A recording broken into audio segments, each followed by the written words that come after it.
So I'm back with part 2 of the Bioresonance food intolerance testing review, as we're just over a month later. So if you haven't seen the first video, this is basically taking a food intolerance test where we take a hair sample, and I was given a long list of things that I may have sensitivities to that I was going to test taking out of my diet and my environment to see if I noticed any improvements. Now, before we get into this, please note that this is my own personal anecdotal evidence. I tested this out, and I gotta say, from a hair strand, I was a little bit dubious, and the science doesn't always back it up. However, I've had friends who have done these tests and taken out some of the food groups and have seen significant results. So I'm back to share my own experience and what happened for me. So the main reason that I wanted to do the bioresonance test, I am a woman at the age of 42, approaching perimenopause. I also have PCOS, and there are certain symptoms that I'd been experiencing that probably many women can relate to. Brain fog, tiredness. I get significant bloating, especially around eating certain foods. It can flare up my PCOS, and I can look like I'm about 9 months pregnant. It can be incredibly uncomfortable, and I had the feeling that there was maybe some food sensitivities as well as hormonal imbalances that might have been triggering this off. Another thing that I was struggling with was really achy joints and almost feeling a little bit inflamed around the joints, particularly around my elbows. I'd been experiencing golfer's elbow, and also around my knees, and just noticing a bit of puffiness and inflammation. And I wanted to see if that taking these foods out could have an impact in that. So I got my long list of foods and I cut them out for an entire month.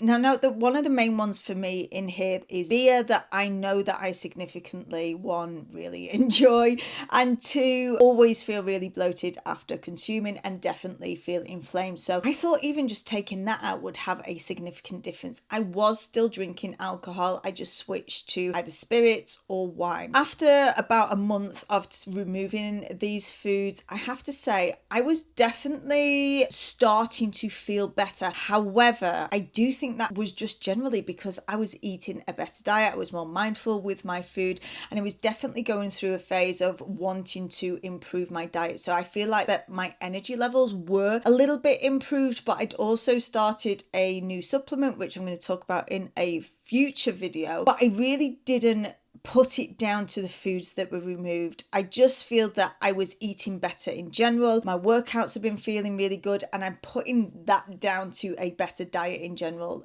down to the improvements that I felt. Specifically because the bloating was absolutely no difference. I was still getting really severely bloated around certain foods and certain time in my cycle. So I really don't feel that taking out the foods had an impact on my bloating. Same with the inflammation and water retention that I'd been experiencing, or pain in my joints. There was really not much difference at all. A lot of the foods that were in there were some that I had to take out that I do consume quite a lot of. Egg whites, butter, chamomile tea, they were all in there. The beer, I do think taking that out will have had some improvements for me for sure, but as will taking out any alcohol. But I really wanted to see that difference in my bloating and around that joint inflammation and pain, and I didn't, after 4 weeks of taking these foods out, notice any difference. Does that mean it's scientifically conclusive that this doesn't work? No, for some people it might do. I feel that the foods that I was told that I was sensitive to didn't have an impact for me personally. So this brings me to the conclusion that maybe it's not that accurate of a test, and I'm kind of leaning towards what a lot of the doctors and the scientific evidence says around this method of testing. If you are suffering with things like me, like bloating and that inflammation and achy joints, I would definitely first do some blood testing with the support of your doctor, but then also maybe consider something like an elimination diet where you are taking out known specific food groups. And just circling back to my friend who had told me that she had incredible results, one of the items on her results levels was gluten. And when she removed that, she noticed a significant difference. I know in the past when I've taken out gluten that I have noticed a difference in my joints. So doing an elimination type diet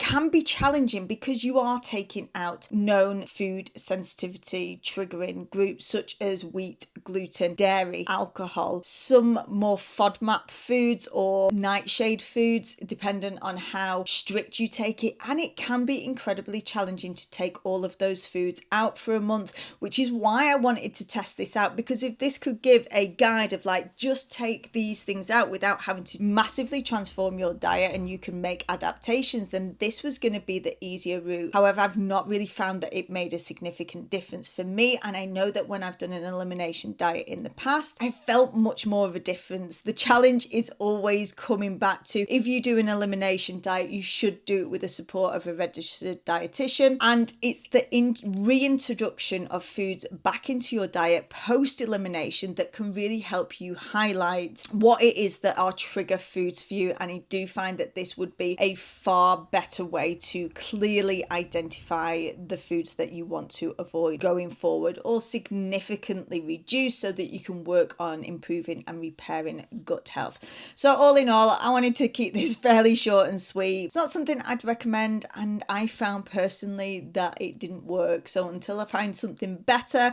I would just stick with an elimination type protocol, and of course speak to your doctor or a dietitian about the problems that you are having and maybe save you money on this one.